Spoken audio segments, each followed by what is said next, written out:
السلام علیکم۔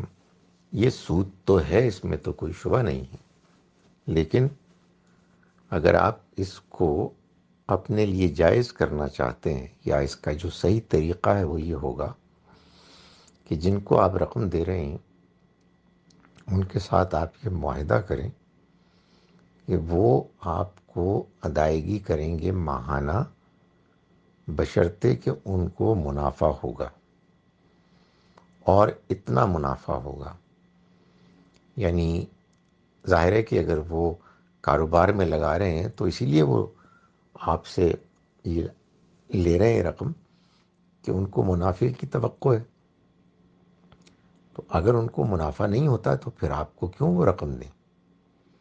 اور اگر منافع ہوتا ہے تو منافع میں چاہے آپ کے ساتھ منافع میں کوئی وہ حصے داری رکھیں، کوئی پرسنٹیج رکھیں، یا آپ کو فکس دے دیں۔ اگر منافع اتنا زیادہ ہے کہ آپ کا اس میں ایک حصہ بن سکتا ہے تو پھر دیں، ورنہ اگر منافع نہیں ہو رہا یا کم ہو رہا ہے تو کم دیں گے، اور نہیں ہو رہا تو بالکل نہیں دیں گے۔ یہ آپ اس میں شرط لازماً لکھیں۔ اگر یہ معاہدے میں شرط نہیں ہوگی تو یہ ایک ناجائز ربا پر مبنی آپ کا مال ہوگا جو آپ کو ملے گا۔